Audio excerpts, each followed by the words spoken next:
Taras Buik's special mission is the breakup of the Russian Federation, a project that doesn't seem quite so far-fetched after the Prigozhin mutiny, and Putin's endless aggression that is exhausting Russia's military and economic reserves. Taras is a civil society activist and political strategist who believes that Ukraine's Maidan revolution, in which he participated, saved not only Ukraine, but also Europe. Today we'll be discussing the threat from a resurgent Russia and the history of imperial expansion that sits behind it. Can Ukraine stand for freedom and struggle against renewed Russification of its peoples, hold the line in Europe between freedom and authoritarianism, between the rule of law and unimaginable barbarism? Can Ukraine's experience even help revitalize the idea of democracy and help us to become more resilient in the face of creeping nepotism, corruption, oligarchy, and aggressive autocrats? Welcome to Silicon Curtain. Please like, subscribe, and comment on the videos. It really does help them to perform in YouTube, and it helps, of course, new people to discover the fantastic guests that we feature. Please also consider buying me a coffee, but before you do that, check out the validated Ukrainian charities that are listed in the video description. They do incredible work, and it's never been more important than it is now to support Ukraine to remain resilient in the face of Russian aggression. Taras, welcome to the channel. Thank you for the warm presentation and for your support of Ukraine. Well, let's dive into your motivations. I mean, it's quite clear why. I think everyone understands why Ukraine is defending itself, why Ukraine needs to return to its sovereign territories. And we've covered that on the channel a lot. I think it's well understood. I think the myth of Crimea and especially Donbass being somehow Russian and not Ukrainian, I think we've also tackled that a lot, and that it's worth seeing these people as hostages as opposed to people wanting to return to the Russian world. But you have this other idea that actually to achieve all these things and to be secure in future, the Russian Empire, the Russian Federation needs to collapse. What's the motivation behind that idea for you? I will tell about this from my personal approach. So when the big war in Ukraine had begun, I stayed in Kyiv. I was volunteering, helping the army. Then I joined local formation of so-called voluntary paramilitary formation, basically territorial defense of the Kyiv city. We were basically preparing for the guerrilla, for the partisan war in the city in case Russians invade the city, like, from digging trenches to undergoing military training.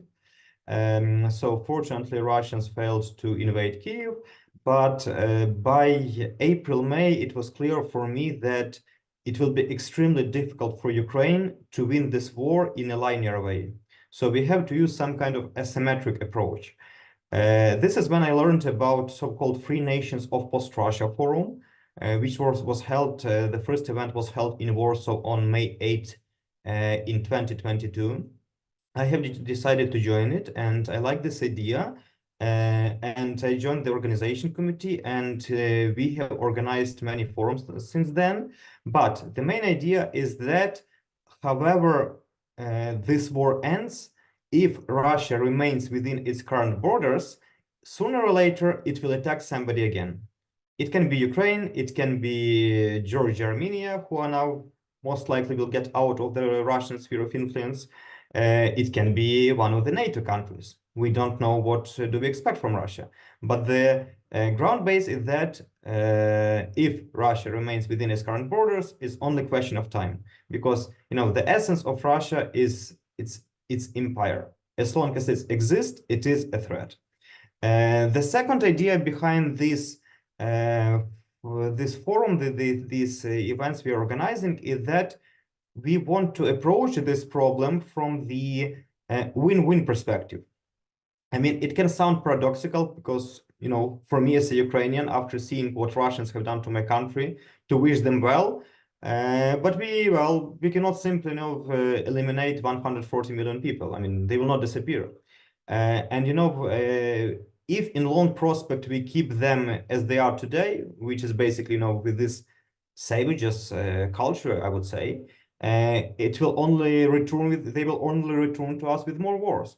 So the idea is to have this win-win scenario. We call the process the Russian decolonization process. It will give first, well, obviously this is a win for Ukraine. This is a win for the West because the West will achieve possibility, well, because Russia will not exist anymore as geopolitical threat for the West, and the West will achieve a possibility to engage in trade and economic and political relations with the new countries. And ultimately, this is a win for the new potential states of the post-Russia, which will have chance at last to build normal, civilized, democratic countries on their soils and not to pay huge contributions to Moscow, first to sustain Putin's corrupt criminal regime, and second to support his imperialistic wars. So imagine, if all these resources stayed in those regions, how rich they would have been. And that's the territory of Russia. And I think the historian Alexander Etkind has called it a sort of internal colonization. And it's a difficult one, I think, for a lot of Western minds to get their heads around because we're used to the seaborne empires of something like Britain. And that decolonization process, as messy as it was, and some of that mess is still playing out, obviously in Africa and the Middle East.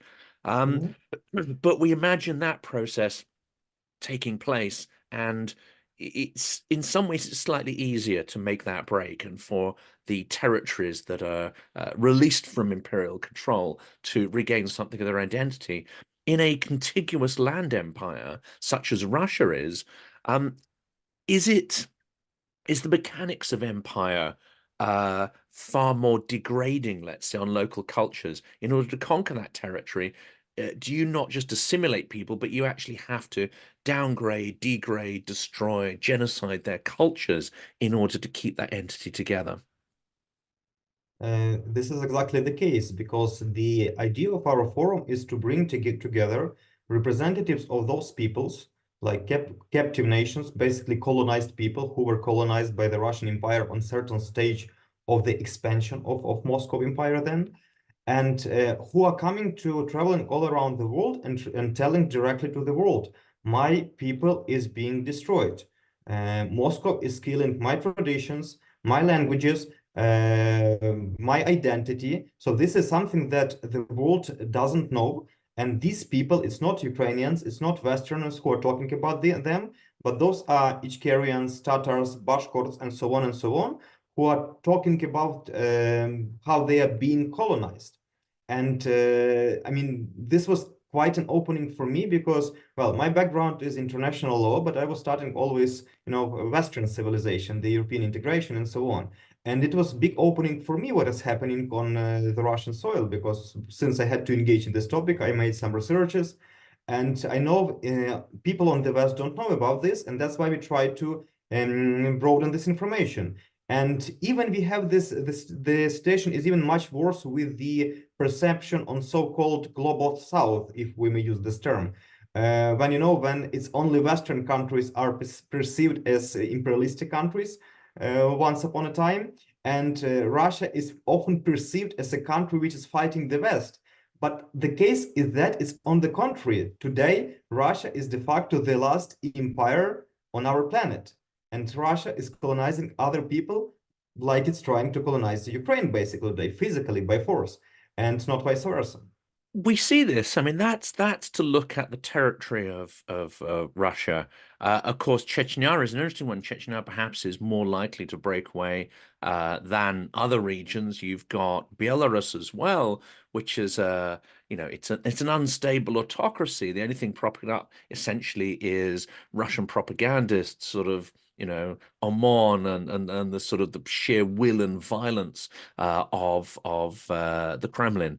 If that was to retreat or be diminished, one could easily imagine Belarus going down the path of Ukraine. It's more difficult, isn't it, to imagine other territories fully going down this route. So, do you envisage a highly fragmented entity, but it is still essentially known as Russia? It's just radically decentralized. Or do you think that there is a chance of the emergence of separate nation states? Could that perhaps also lead to other issues because it's not, necessarily the case that these all would become flourishing democracies. You might have lots of small autocracies emerge on the place of one large autocracy. Absolutely. I'm sure that the process of Russian decolonization or breakup will be extremely complicated. It may have very negative side effects. And this is actually, we always hear when we talk about breakup of Russia, we always hear on the West, no, no, no, no. If we work on this, we may have really serious negative consequences. And that's the point of our events. We are saying that the West should not organize Russian collapse. Russia will fall apart herself, but we have to be ready for this collapse to mitigate all of these consequences, like immigration of huge number of people from Russia, like what is happening to nuclear weapons and so on and so on. So this is the idea of us talking to the West. Don't make the mistake you made in early 1990s when you tried to preserve the Soviet Union. Instead, give these countries a chance. And yes, you mentioned different countries. I agree with you that different countries may choose different path. I'm sure that not all of them will become democratic, but as long as they are autocratic and they do not pose threat for their neighbors, for the world, I mean, we should be fine with this at least for a while. Let's take, I don't know, let's take Azerbaijan, which is quite an autocracy, but which has good relations with the West. So this could be the case with many new republics of post-Russia. I'm sure that people of Belarus sooner or later will choose democracy because, well, this is exactly, very good example of what was happening since 1990s. Basically, Russia, Ukraine, Belarus, Latvia, Lithuania, Estonia had equal chance, to start build new states. We have many countries which chose democracy, which chose EU and NATO, with 3 Baltic countries joining the EU and NATO. We have Ukraine, which chose democracy and now has to fight for it. And I'm sure it was a correct choice because, well, obviously life is much better than in Russia and Belarus. On the contrary, we see Belarus, where civil society, where people used to, well, for quite a long time, struggle for their democracy until they were pretty much destroyed after following the 2020 elections. But I'm sure the spirit, because we communicate with Belarusians, many of them had to leave the country, many of them are in prison now. I'm sure the spirit of Belarusians is still pro-democracy, and sooner or later they will return to the democratic path. But if we are talking about Russia, which had the same chance to become democratic country, you remember everyone believed in Democrat Yeltsin, in reformer Putin, in innovative leader Medvedev, but somehow everything failed. Everyone was doing this so-called reload policies and trying to support democracy, not seeing that autocracy, like not only autocracy, but dictatorship is being established. And Putin was quite open about it. He clearly said that collapse of the USSR was the greatest geopolitical catastrophe, that we should return old lands. He was talking about it everywhere.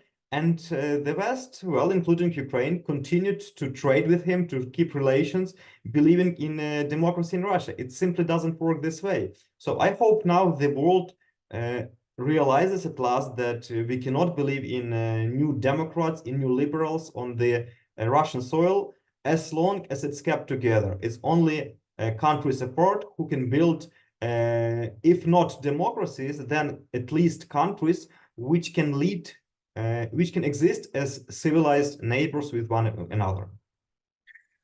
There's lots of interesting questions come from there. But the first one I want to do is to close out the idea of imperial mindset. First of all, we'll come to this in a minute because the sort of 9th of May Victory Day parades is quite an interesting sort of lens to look at in terms of looking at the imperial mindset. But there are other events unfolding at the moment. We are seeing tremendous and extremely violently suppressed demonstrations in Tbilisi, in Georgia. And it's become increasingly apparent that the government, which to an extent, over the last couple of years, has played that democratic game. It has put on the clothes of a democracy. It has said it's pro-EU and that it's moving towards European integration, etc. It's been making all the right noises. And to an extent, it has worked. A little bit like the hybrid informational autocracy that Putin managed to build until 2012. I think after 2012, you know, the costume started to slip away and you saw what entity it really was. That's not happening in Georgia, and it seems to be very much a puppet regime of the Kremlin, and that facade is becoming increasingly difficult to maintain that it isn't.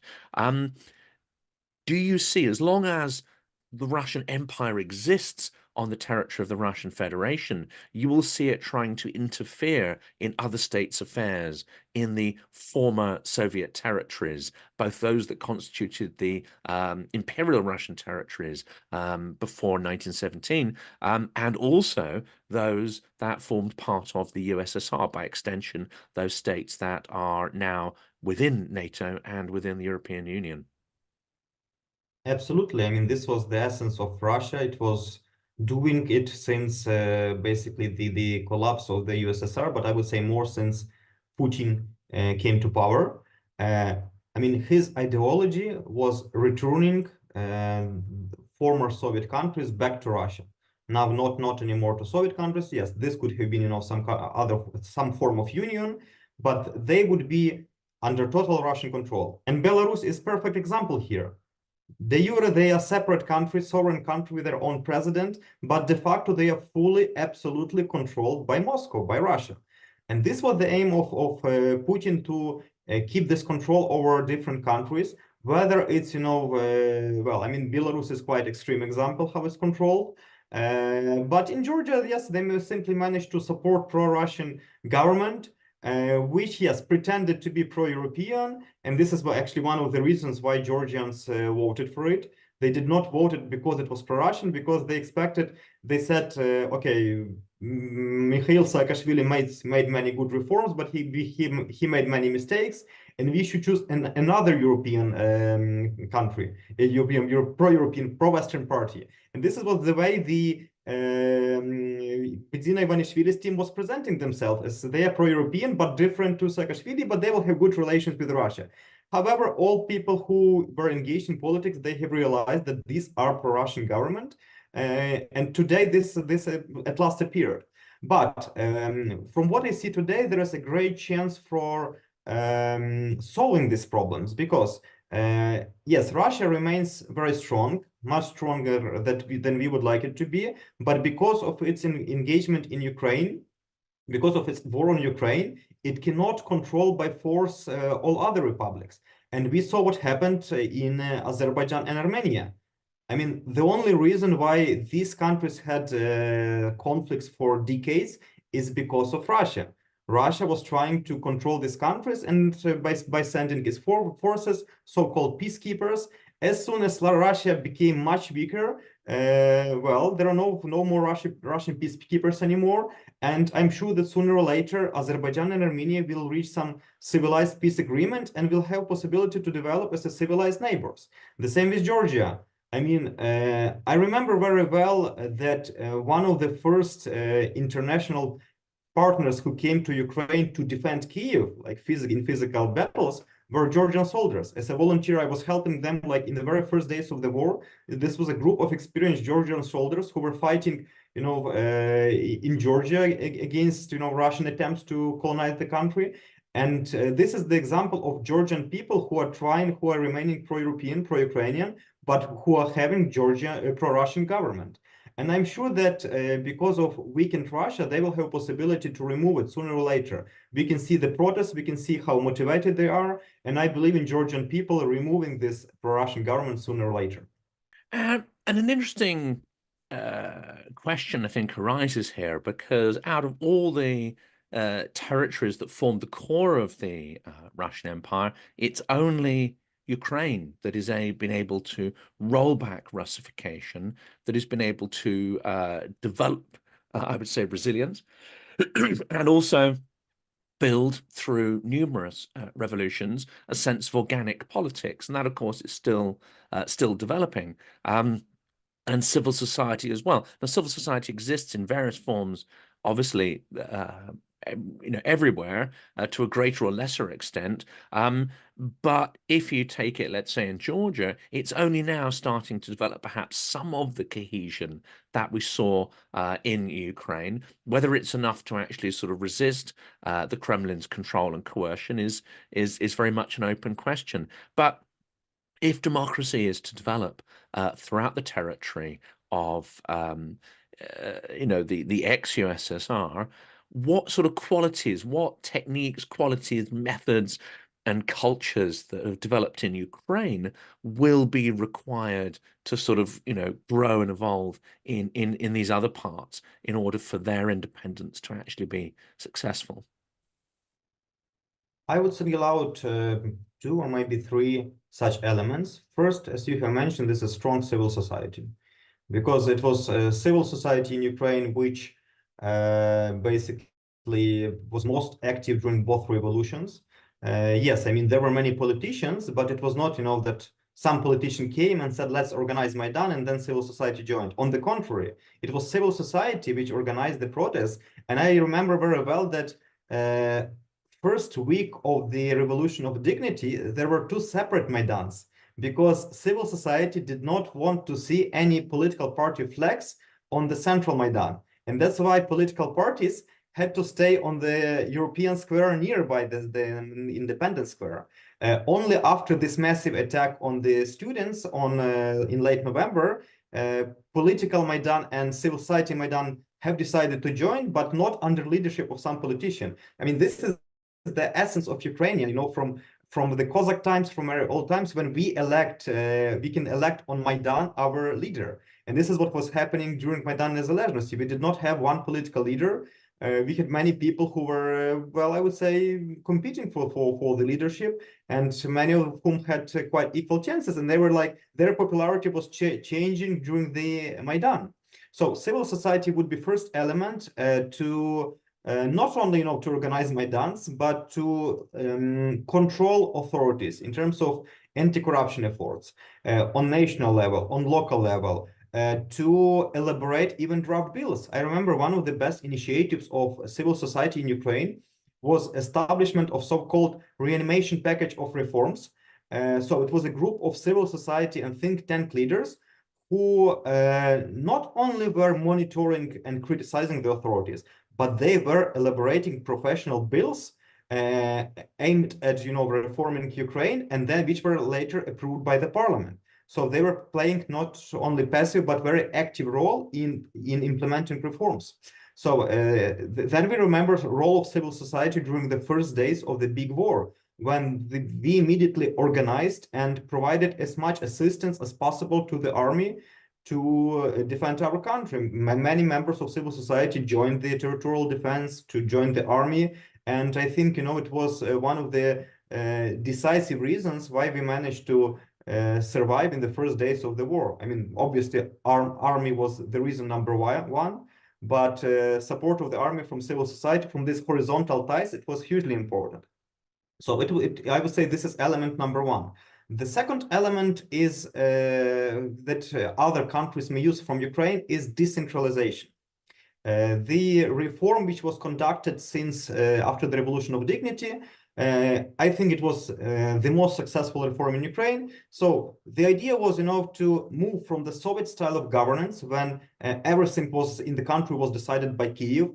Basically, all money were flowing to Kyiv, and then, through different mediators, by different shady agreements going back to the regions and communities. So instead, we have introduced the decentralization reform, according to which much more competences and money were given to local communities. It was a big challenge because it was a question about capacity, anti-corruption, transparency, and so on. But since we managed to unite these two elements, strong local government and strong local society, civil society on local level, we have managed to implement this reform very successfully. I remember that there was even one of the myths about decentralization reform that Ukrainian regions will become more powerful and they will decide to separate from Ukraine. And nothing like this happened. Like there was not even a hint about this. On the contrary, the mayors have realized that, okay, now we have more money, we have more competences, and if we invest this money properly, we will be reelected. It's that simple. And that's why since 2015, basically, we saw many cities changing, new hospitals were being built, kindergartens, roads, pavements, and this is something people like really saw in practice. I remember the city of Mariupol, I was working there with different projects. I have not been in Mariupol before 2015, but people who lived in Mariupol, who left Mariupol like in 2010 and returned in 2020, they say, wow, these are two different cities. Because, well, the local authorities, international partners invested so much in the city, in the development of the city. So, I mean, for me personally, it was like really heartbreaking to see how this very well-developed city was being destroyed by Russians. It was just really heartbreaking. So, and as a result of these reforms, local authorities started investing in their communities. And if you take results of the 2020 elections, almost all mayors of the biggest regional centers were re-elected because the trust to local authorities was growing tremendously because people saw real changes on the ground as a result of the decentralization reform. So I would say that these two elements are the most important. And the third one is anti-corruption reform. Yes, I know Ukraine is still accused of being like a corrupt country, even though I think this narrative is driven from mainly by Russians and pro-Russian politicians in many countries. Yes, corruption is still a problem in Ukraine, but it's not endemic as it used to be before the Revolution of Dignity. We have managed to create, one of the most powerful system of anti-corruption institutions. Very few countries in the world have them, a National Anti-Corruption Bureau, an Anti-Prosecution Office, Anti-Corruption Prosecution Office, the Anti-Corruption Agency, the Higher Anti-Corruption Court, and so on and so on. Yes, I mean, those institutions are not functioning perfectly, but they are making like really good steps in arresting high-level corrupt officials. So I would say that we have, despite corruption still being a problem, it's not endemic anymore, and we are on the right path to solve this problem. And it's an interesting question, isn't it? You've got several things that I think happen simultaneously, and that's why it's so difficult to pick them apart. One is the emergence of local identities. So the ability to have, multiple complex identities. You can be a member of a city, an oblast, a region, but also at the same time you can be Ukrainian. You can be a member of the whole country. You could, prior to 2014, have sympathies for Russian culture, heritage, etc., and be a Russian speaker as your first language, as well as being Ukrainian. So it's complex, it's nuanced, etc. What, in your view, however, is, how important is it to get these multi-layered, complex identities and nuances going in the territory of Russia? Because there you see its action is often to try and destroy nuance, is to try and label people as being one thing. You could be only this and not the other. And if you don't conform, you're either, tortured, deported, brainwashed, or at worst, killed.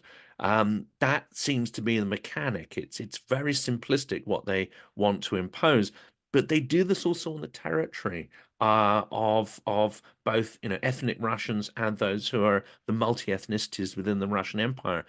So how do you get these sort of multi-layered identities to emerge? And is that also an essential part of the process of organic democratic processes and civil society also emerging? I think Ukraine is actually a very good example demonstrating, how can you merge national identity and local identity. Because if you look at the opinion polls, if you ask, are you proud to be citizen of your region or of your city, your community, we have like huge support. Yes, like 90% will say I'm proud, but the same question goes, are you proud to be citizen of Ukraine? So, it's about people realizing that only standing, as part of Ukraine, they can keep their identity, because, you know, this is another idea of decentralization, you know, giving more opportunities to develop on local level, even culturally, giving more possibilities and competences. And that's why people are absolutely happy of being simultaneously, I don't know, citizen of Lviv and citizen of Ukraine, citizen of Crimea and citizen of Ukraine. And actually, you know, this is another good case example of Crimean Tatars, who obviously have their own identity, who were taken out by the Soviet regime of their native land of the Crimea and started returning only in 1990s, finding them now in the minority. But now many of them are fighting in the Ukrainian army for independent Ukraine. Many of them are serving on high-level positions in the Ukrainian state. And I mean, even in private conversations with my Crimean Tatar friends, I wouldn't think that, you know, any of one of them would think about separating from Ukraine. So this is another great case, because, you know, they see that only as being part of Ukraine, they have possibility to develop their ethnicity, their tradition, their culture, and so on, and not being part of Russia because, well, Russia simply colonizes them and destroys them. So we have many good examples here in Ukraine how you can combine local identity, ethnic identity, and national identity. Let's turn to the subject then, which is quite topical, which is the role of historical mythology in really sort of binding the Russian people to their autocracy and preventing them from you know, embarking on this process of fragmentation. And the number one mythology, of course, is the Second World War, Russia's heroic role in the Second World War. Of course, many things are conveniently left out of that story. Firstly, that it was the territories of Belarus and Ukraine that obviously underwent the worst impacts and destruction of cities and populations. And we know all the others. Russia would not have achieved any kind of victory in the Second World War if it wasn't for vast supplies of munitions, equipment, tanks, railroad cars, etc., ships from the Allied Western powers. In essence, the USSR was saved by the West. All these things are sort of conveniently left out. But what, in your view, is the role of Victory Day? What is the role of the myths around the Second World War? And how have they gone from potentially being something positive to being entirely toxic within the Russian mythology? I think this, the mythology you are referring to, and it's, you know, in some cases, it's not even mythology, it's like total lies. So this is something that Russian society is based on, you know, just total lies in which they believe, which propaganda is trying to disseminate to unite them around this idea. I mean, I can list, you know, just I can speak for hours how many lies is there about Victory Days, which was not, by the way, celebrated for many years. It was introduced much later after the Second World War and basically reinvigorated by Vladimir Putin, who saw this holiday, you know, as a kind of the highest point of his dreams, you know, of reuniting Soviet Union, reuniting, like recolonizing former Soviet countries, including Ukraine. And but this is something because, well, you know, they are united around past and they cannot unite around future. I think this is the key problem of Russian society. I mean, obviously, every country has to have memory about its past, have to respect its heroes, and so on. But if it's based on total lies, it can result in consequences like this. And this is why we have this support, because why didn't we see Russians protesting against Putin's invasion in the first days of the war? I mean, I was talking to them, I don't have many friends in Russia, but I was trying to talk to some, well, pro-Western, English-speaking, civilized Russians. And even if they would agree that this, like the idea to invade Ukraine was wrong, first, they would not do anything because they were afraid of Putin. And well, their usual response was, what can we do? So, I mean, my response was like, okay, when we did not like what our president was doing, we get out to Maidan and we kicked our president out of Ukraine. It's that simple. And you just need 0.01% of your population to block Red Square, to block entire Moscow, basically. But this is a different story. And on the other hand, they are united around those myths. They truly believe that Russia invaded Ukraine to save from Nazis, to save Ukraine from NATO, that NATO is going, like the entire idea is NATO to attack Russia, attack its glorious past, and so on and so on. And that's why, all Russian propaganda machine is working around this Victory Day, Second World War. Well, in Russia, they do not call it Second World War. It's called Great Patriotic War of 1941, 1945, until today. So and why they do not recognize the Second World War term? Because, well, de facto, the Second World War was started not only by Hitler, but by Hitler and Stalin, who divided Europe, and in September 1939 invaded Poland from the west and from the east.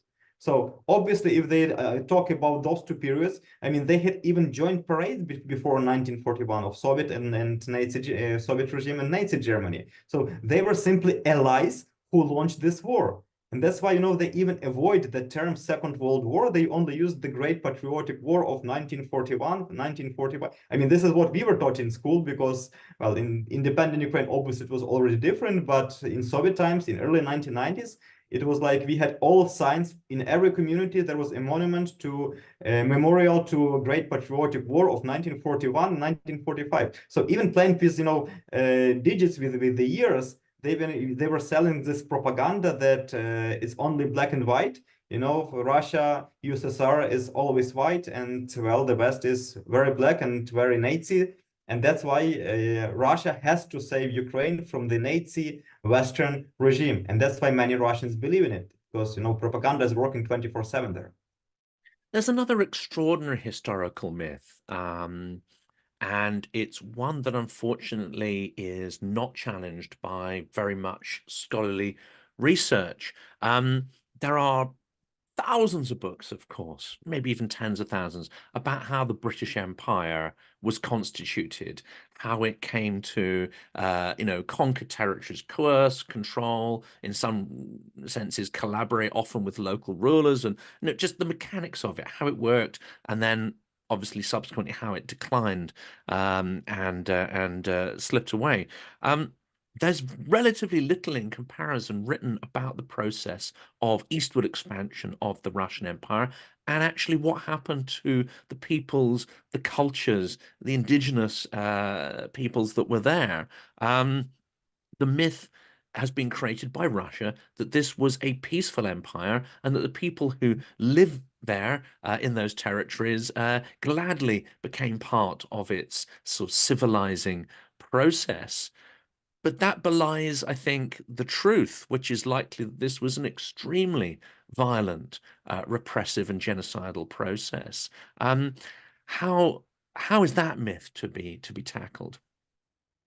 We are saying that the only people who were not shocked by what happened in Bucha and other places of, savageous actions of the Russian soldiers, the only people who were not surprised by this are historians who know very well, how Russia has always acted. So this was typical way of the Russian expansion, whether it was Ukraine, whether it was Tatarstan, whether it was Far East, they were coming to new places. They were killing everyone who was against the Russian Empire. Not only them, even civilians, like we saw in Bucha. Just civilians, just to demonstrate their power, to demonstrate their strengths, and to make local population be afraid of them. And people who studied history, of this part of the world, they know this was typical way of how Russia acts until today. I mean, we know very well that Russia had a list of people, if they invade Kyiv, who had to be either executed or imprisoned. So this was like typical, until today, this is how Russia acts. And this is why we are organizing these Free Nations of Post-Russia Forum. We have representatives of those people who are coming to Western countries and talking about their history, how they were colonized, how Russians were coming to them, then Moscovites, later renamed Russians, were coming and basically, destroying population until this population is subjugated. They are telling about what's happening today, how their language, history, tradition, culture is still being destroyed today. Even, you know, the name of their regions, like we can take the one of the far eastern places, Sakha, which is called Yakutia, and many other examples like this. I mean, we remember that just, I think it was last year, that Russia was making this advertisement about how different the people have, but they are all Russians, you know, from different regions, different ethnicities, but they all feel Russians. I feel, you know, that Moscow feels the fear of the power of captive nations, and they, you know, pretending to demonstrate that everyone lives in peace with one another, and Russia secures all their political, cultural, social, economic rights, which is obviously not true. And people from these regions, obviously, most of them had to leave Russia because of political persecutions, but they are traveling around Europe, around the world. We had forums in the United States recently, in Japan earlier, and they are talking about this. And this is one of our tasks is to deliver this information, you know, to politicians, opinion makers, so that they make corresponding conclusions. Let's turn a little back to Ukraine, because in a simple sense, if you look at the sort of, you know, the grand strategy, geopolitical view of things, you know, Ukraine is simply fighting for land, resources, etc. And it's looked at in a fairly traditional way. You've got two countries and they're at war, etc., etc. And it seems to ignore the idea that I think Ukraine is fighting for the legacy of Maidan. It's fighting for resurgent democracy, independence, values, identity. It's not simply about land and resources. But there's something else here as well, and you've touched upon it, and this is the extraordinary strength of Ukrainian civil society.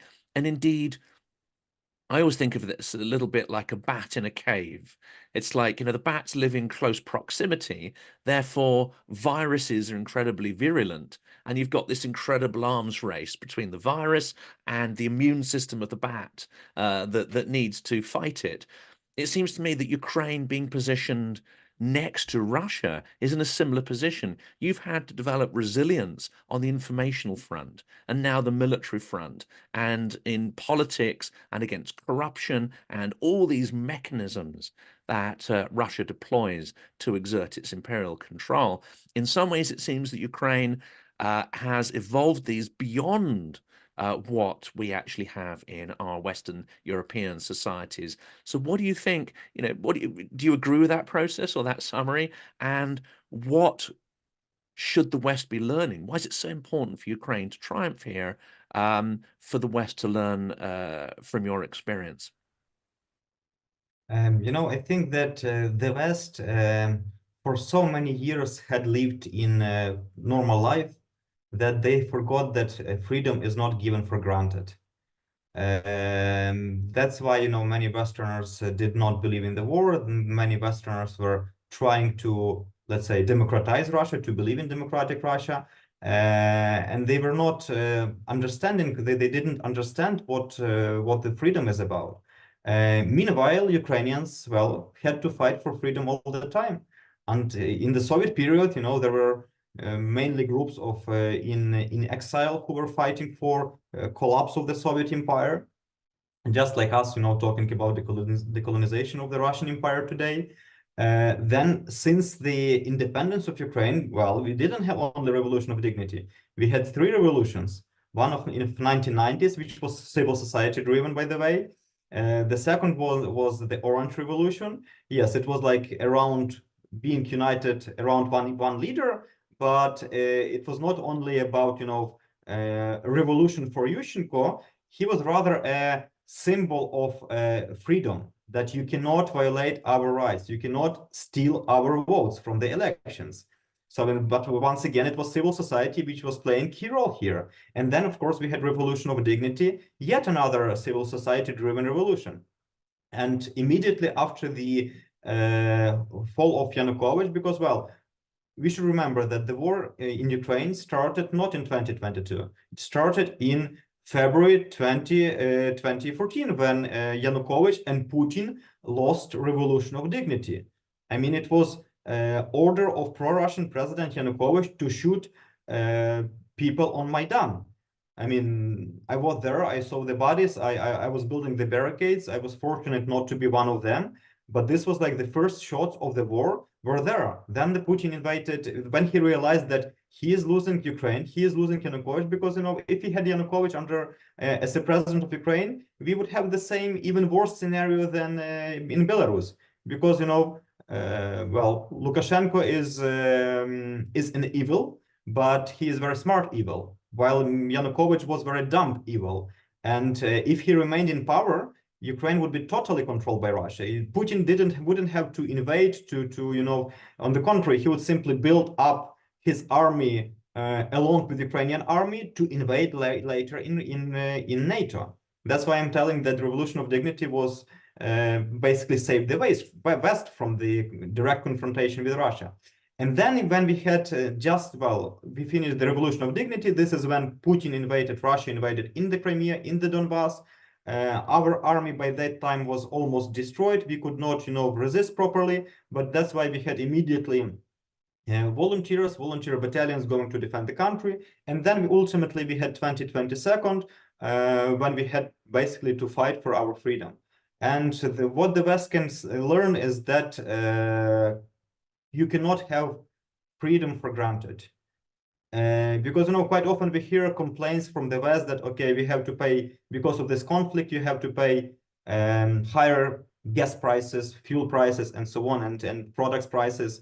I mean, I would be happy to pay higher gas prices instead of losing, you know, our best men on the front lines, instead of having so much blood spilled on our front lines. And the last question here is, of course, a Ukrainian victory is kind of assumed, but when Westerners assume this and policymakers assume it, they don't articulate what needs to happen for that victory to become a reality. In your view, how at risk are the Maidan values? How at risk is Ukraine still? And what do we need to do to ensure that Ukraine holds the line against Russian autocracy and barbarism, which it is clearly trying to expand into the territories of Europe? We should remember one simple thing, that there are two different approaches to the war tactics between Ukraine and Russia. Russia will send as many people as it needs.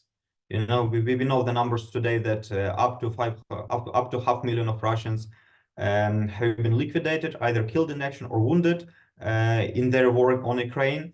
And I'm sure Russia will have no problem by finding another 500,000, you know, to send to Ukraine. Because why? For Russia, humans are only means to achieve its political goals. We know many cases, as you know, Russia was sending soldiers as cannon fodder. I mean, I have heard it from my friends on the front lines. They saw it like, you know, just one after another. They are coming as cannon fodder just to take more territories. On the contrary, for Ukraine, as for any other Western country, human being is the most important value. And we cannot simply, you know, send everyone to be killed for the land, for territory. And if you take simple math, you see, well, the numbers are really different. Russia will have much more forces. Then I'm not sure we can win Russia by weapons, because yes, we have huge support from the West. We are really grateful for this. But, well, we have Iran, we have Northern Korea, which have basically joined coalition, the new axis of evil led by Moscow. I'm afraid China might join soon openly. So I'm not sure, you know, we will have enough weapons to fight Russia.